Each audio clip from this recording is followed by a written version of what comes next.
Bismillahirrahmanirrahim. Alhamdulillah wassalatu wassalamu ala Rasulillah mabad. Ibu bapak sekalian yang insyaallah dirahmati Allah Subhanahu wa taala. Hari ini kita bicara masalah kisah Nabi. Kita awali hari ini yaitu Nabi Adam alaihissalam. Nabi Adam alaihissalam merupakan manusia pertama yang diciptakan oleh Allah dari tanah dan bapak dari segala manusia.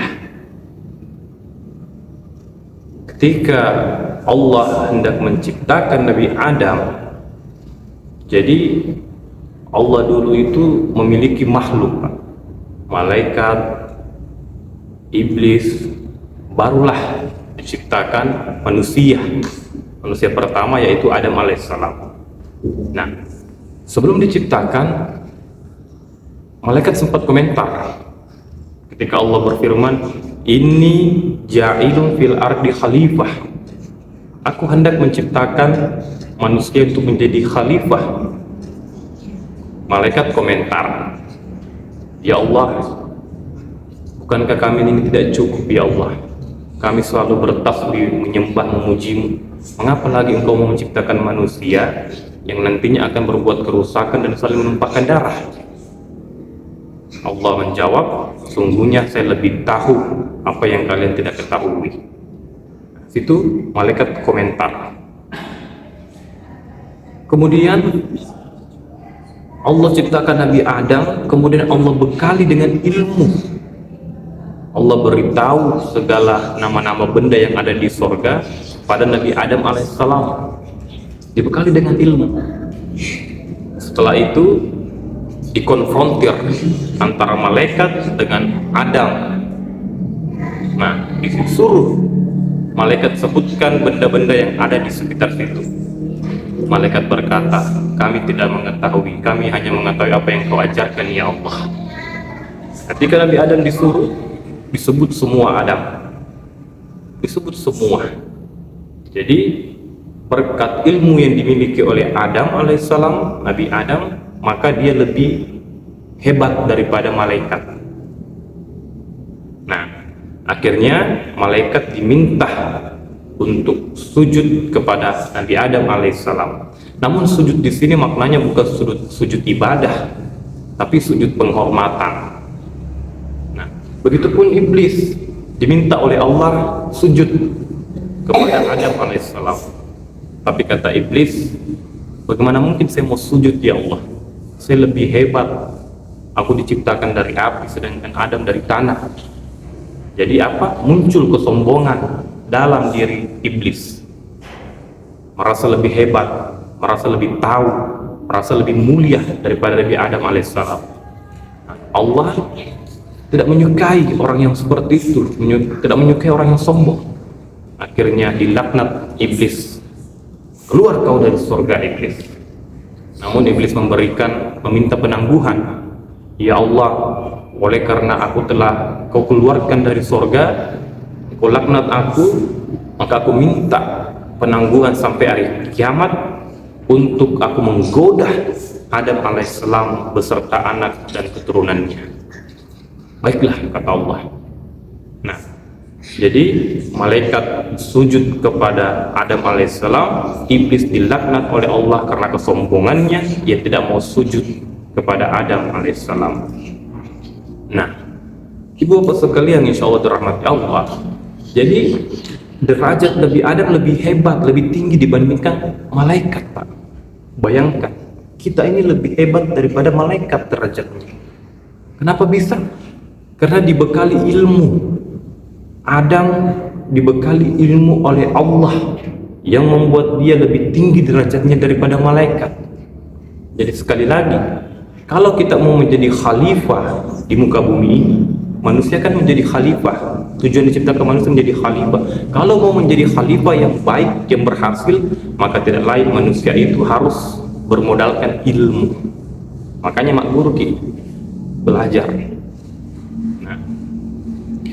Setelah itu Nabi Adam diberikan keleluasan dalam surga. nikmatilah surga ini Adam. Namun ada yang kurang. Meskipun Adam bebas menikmati kondisi di surga, tapi merasa kesepian. Dan memang Pak, kita itu tidak bisa hidup tanpa orang lain. Meskipun kita punya segalanya. Contoh nih, kita dikasih misalnya kota Jakarta, dikasih kita Monas, dikasih kita hotel segala macam, tapi kalau kita hidup sendiri tidak akan nikmat Pak. Baru hidup itu nikmat ketika ada orang di sekeliling kita. Akhirnya Allah menciptakan Hawa untuk pasangan Adam alaihissalam. Ciptakanlah Hawa. Nah, kemudian ketika Adam tertarik dengan Hawa, langsung ingin menyentuh Hawa, Allah bilang jangan dulu, sebelum kau bayar mas kawinnya, sebelum kau bayar maharnya Adam. Apa maharnya ya Allah? Engkau berselawat kepada Nabi Muhammad Sallallahu Alaihi Wasallam. Belum diciptakan orangnya sudah disebut namanya. Masya Allah, Nabi kita Muhammad Sallallahu Alaihi Wasallam. Berselawatlah Nabi Adam sebagai mahar untuk menikahi Hawa. Nah, jadi artinya yang namanya pernikahan itu, ibu bapak, itu bukanlah sesuatu yang sulit. Bahkan Nabi katakan kalau memang sudah tidak mampu, kere betul, miskin betul ya, tak apa-apa. Maharnya apakah itu cincin dengan dibuat dari besi atau bahkan bacaan surat Al-Fatihah, sah itu. Cuman jangan karena begini jadi pernikahan itu malah digampang-gampangkan. Tidak seperti itu, karena pernikahan juga merupakan tanggung jawab yang panjang. Jadi nikah itu bukan sesuatu yang dipersulit, namun juga bukan sesuatu yang digampang-gampangkan. Sahlah Adam dan Hawa. Namun Allah memberikan, nikmatilah berdua ini di sorga. Satu yang saya minta Adam, jangan kau sentuh buah khuldi. Nah, kemudian seiring berjalannya waktu, Nabi Adam digoda oleh iblis. Digoda oleh iblis untuk ambil buah khuldi tersebut. Kata iblis, ambillah Adam. Allah itu tidak mau kau di surga, makanya kau dilarang sentuh buah khuldi. Ditambah lagi rayuan dari perempuan, rayuan dari Hawa, disuruh untuk ambil buah khuldi itu. Dan memang bahaya kalau kita sudah dirayu oleh perempuan. Masya Allah, itu godaan yang besar sekali. Makanya biasa ada seorang pria yang gagal, tidak lain disebabkan karena dorongan istri di belakang yang menghasut, yang mendorong. Tapi sebaliknya, ada suami yang berhasil tidak lain karena bantuan daripada istri di belakangnya. Jadi peran perempuan itu sangat penting. Nah, digoda Adam, dibujuk Adam oleh istrinya juga untuk ambil buah khuldi tersebut. Akhirnya diambil, Allah marah. Banyaknya kau bisa nikmati di surga Adam, tapi satu yang saya minta, kau jangan sentuh buah khuldi, kau lakukan itu. Akhirnya Adam dihukum oleh Allah, dikeluarkan dari surga. Adam dosanya cuma satu, ambil buah khuldi, dikeluarkan dari surga Pak. Kita dosa banyak, mau masuk surga, bagaimana mungkin? Dikeluarkan, keluar Adam. Akhirnya pisah selama 40 hari Adam dan Hawa. Baru kemudian Adam bertaubat dengan doa, Rabbana zalamna anfusana wa illam taghfir lana wa tarhamna lanakunanna minal khasirin. Ya Allah, ampuni saya telah menzalimi diri saya sendiri. Kalau kau tidak mengampuni ya Allah, maka saya menjadi manusia yang merugi. Nabi Adam alaihissalam dalam Al-Quran. Ayat itu bisa kita baca dalam Al-Quran. Kemudian bertemulah, Allah menerima taubat ampunan daripada Nabi Adam. Akhirnya mereka dipertemukan di Jabal Rahmah, kembali bersatu Adam dan Hawa. Nah, kemudian memulailah kehidupan di bumi dan hingga melahirkan keturunan. Nah, dalam sebuah riwayat, Hawa itu kalau melahirkan, setiap melahirkan pasti kembar, Bu. Pasti kembar. Laki-laki perempuan, laki-laki perempuan. Kemudian anaknya itu menikah, tapi aturannya dia tidak boleh menikahi sesama kembarnya, tidak boleh. Jadi ada anaknya Hawa itu dilahirkan, yaitu Kabil dan Iklimah. Kabil dan Iklimah. Terus lahir lagi Habil dan Labudah. Nah, aturannya Kabil ini harus nikahi Labudah, tidak boleh nikahi Iklimah karena saudara kembarnya. Begitupun sebaliknya, Habil nikahi Iklimah. Nah, tapi si Kabil ini muncul masalah lagi. Kabil ini tidak mau nikah sama saudara kembarnya. Kurang kece. Dia maunya sama dia tidak mau nikah sama, bukan saudara kembarnya, dia maunya sama saudara kembarnya yaitu Iklimah. Katanya Labudah kurang kece. Nah, tapi aturannya tidak boleh. Akhirnya Kabil mendesak, Nabi Adam minta petunjuk kepada Allah. Bagaimana ya Allah? Allah kemudian memberi petunjuk, lakukan kurban antara Habil dan Kabil. Siapa kurban yang diterima, maka itulah yang menikahi Iklimah. Akhirnya mereka berdua berkurban, dan kurban yang diterima adalah kurbannya Habil. Menikahlah Habil dengan Iklimah, Kabil dengan Labudah.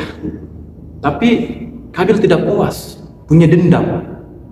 Nauzubillah, ada rasa dendam, rasa dengki. Itu kalau orang sudah dengki, Pak, dia tidak mau nikmat itu ada di tangan orang. Kalau perlu nikmat itu hilang dari orang, jadi bahayanya dengki itu. Kabil ini dengki sampai dia bunuh Habil, Pak. Dia bunuh Habil, meninggal Habil. Nah, inilah kasus pembunuhan pertama dalam sejarah umat manusia.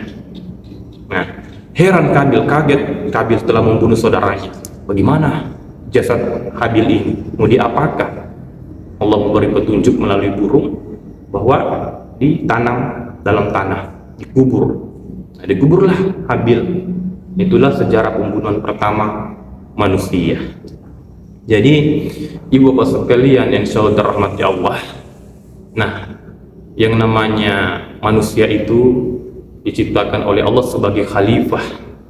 Apa itu khalifah? Yaitu menyambung tugasnya, menyambung sifatnya Allah. Allah itu kan maha kasih ya. Nah, kita sebagai manusia berusaha kita menjadi orang yang memberikan kasih, orang yang penyayang sesuai dengan batas kemampuan kita. Nah, Allah itu kan maha pemberi. Nah, berusahalah kita untuk menjadi manusia yang memberi, manusia yang sesuai dengan sifat kita.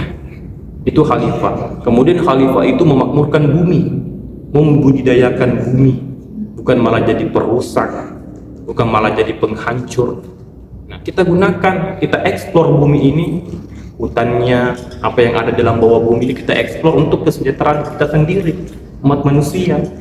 Jangan digunakan salah, jangan digunakan untuk dengan cara serakah dan lain sebagainya. Jadi itu khalifah.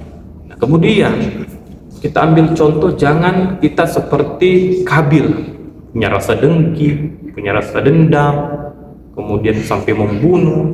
Jangan kita contoh seperti itu. Karena kenapa? Manusia telah diciptakan oleh Allah, laqad khalaqnal insana fi ahsani taqwim, dengan sebaik-baik makhluk. Allah menciptakan kita dengan menjadi sebaik-baik makhluk, Pak. Kalau kita manusia, kita berbekal dengan ilmu, insya Allah kita bisa budidayakan bumi ini, kita menjadi khalifah yang baik, menjadi hamba Allah, penyembah Allah, maka insya Allah derajat kita lebih tinggi daripada malaikat. Tapi kapan kalau kita tidak bekali diri kita dengan ilmu, kita seperti Kabil, dihiasi diri dengan dengki, dengan nafsu, kemudian kita merusak, maka sungguh jatuhlah kita manusia yang rendah, summa radadnahu asfala safilin, menjadi hina sehina-hinanya, bahkan lebih hina daripada binatang. Olehnya itu, bekal diri dengan ilmu, kemudian menjadi penyembah yang terbaik bagi Allah, menjadi khalifah, memakmurkan bumi. Insya Allah derajat kita lebih baik di dunia maupun di akhirat kelak. Semoga seperti itu, ibu bapak sekalian. Barakallahu fikum. Assalamualaikum warahmatullahi wabarakatuh.